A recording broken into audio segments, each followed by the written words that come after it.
बिस्मिल्लाहिर्रहमानिर्रहीम। Respectable dear viewers, अस्सलाम वालेकुम।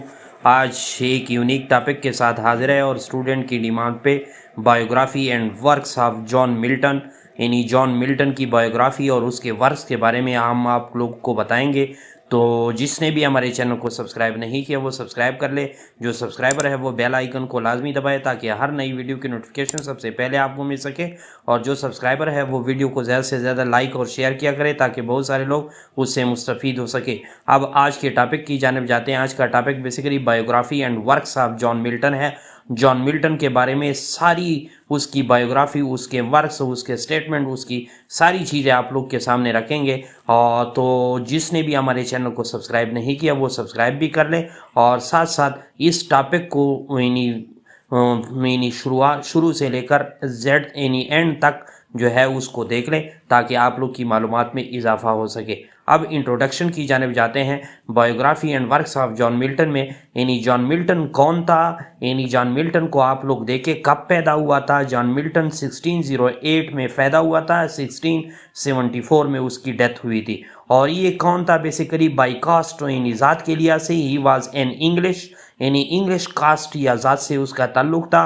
और by profession he was poet, intellectual यानी ज़हीन आदमी था और हिस्टोरियन यानी तारीखदान भी था। और किसी वजह से लिटरेचर में ज़्यादा मशहूर है। Who is best known for his epic poem paradise lost, यानी उसने एक लंबी एपिक पोएम कहते हैं लॉन्ग नैरेटिव पोएम को, जिसने एक लंबी पोएम लिखी थी जिसका टाइटल पैराडाइज लॉस्ट, यानी उसने एक ज़बरदस्त पोएम लिखी थी जिसकी वजह से वो लिटरेचर में जो है ज़्यादा मशहूर है।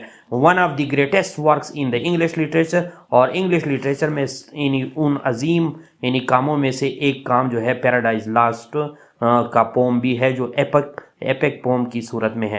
Here is an overview of his biography and notable works, यानी उसकी जो है नीचे बायोग्राफी और उसके नोटेबल वर्क्स के बारे में पढ़ते हैं। उसकी अर्ली लाइफ क्या थी। John Milton was born on December 9, 1608 in London, England into a prosperous यानी मिडिल क्लास फैमिली, यानी वो एक मिडिल क्लास फैमिली इंग्लैंड में लंदन में पैदा हुआ था 1608 में। He was educated at ST Paul School and then at the Christ College, Cambridge, where he excelled in the languages, literature and rhetoric, यानी उसने यानी इसी क्राइस्ट कॉलेज में और कैम्ब्रिज की यूनिवर्सिटी में जो है वहाँ पे कई लैंग्वेजेस में और ख़ास तौर पे लिटरेचर और रिटॉरिक में जो है अर्ली लाइफ में जो है एक्सीलेंसी हासिल की थी। कैरियर में यानी after completing his education Milton embark on a career as a poet and writer. First of all he was a poet and then he was a writer as well as pamphleteer and civil servant too. He was fluent in the several languages including Latin, Greek, Hebrew, French, Italian, which influenced his literary style and subject matter.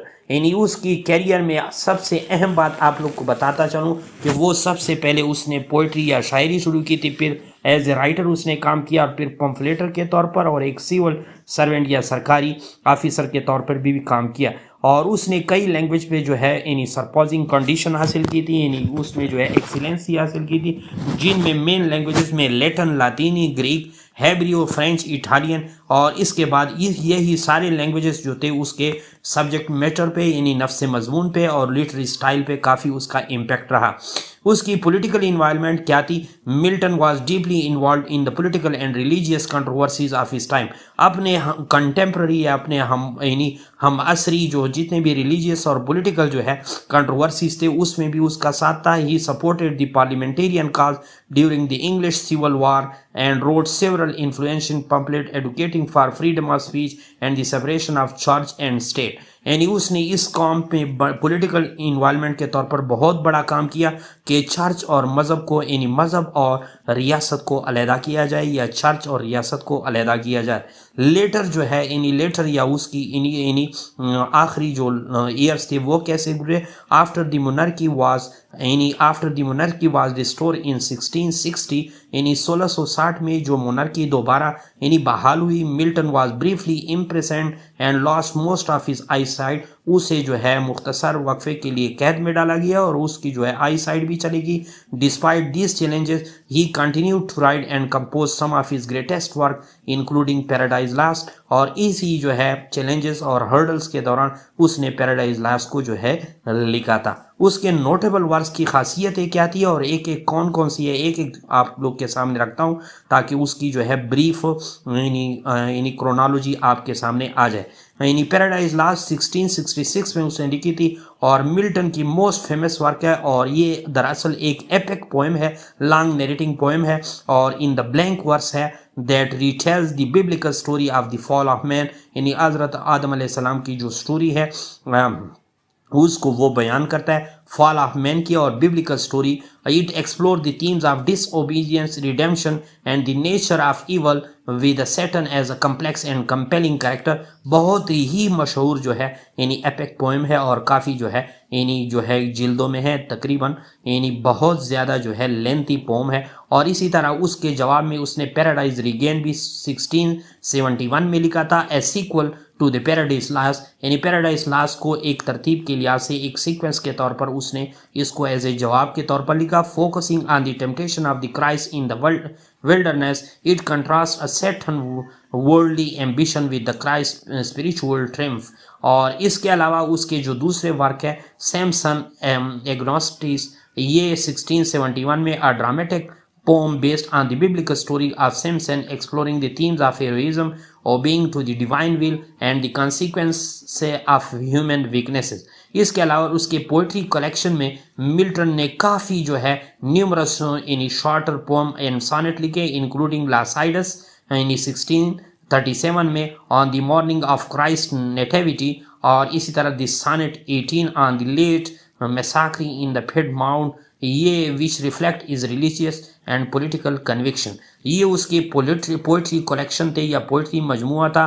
اور اس کے prose work میں Milton prose writing include political tracts such as Areopagitica 1644 میں, یعنی Areopagitica بہت ہی مشہور ہے, a defence of freedom of speech and the press. یعنی یہ اس کے defence of freedom of speech کے لیے اور پریس کی آزادی کے لیے لکھی گئی تھی. And the theological treatises like the doctrine and the discipline of divorce, advocating for the liberal divorce law.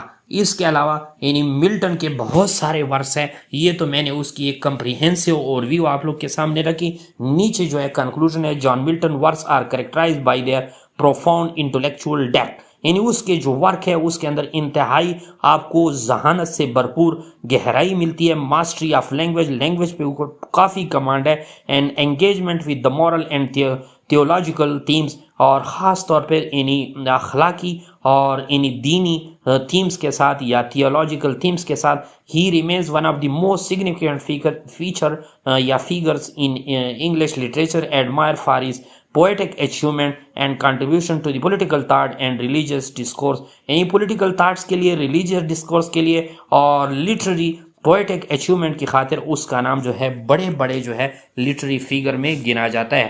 تو نیچے جو ہے پروفیسر سید اشفاق احمد صاحب رائڈ انگلش لرننگ ایپ ہے, آپ لوگ ہمارے چینل کو سبسکرائب بھی کر سکتے ہیں اور ہمارے فیس بک پیج کو لائک اینڈ فالو بھی کر سکتے ہیں. Thanks for watching.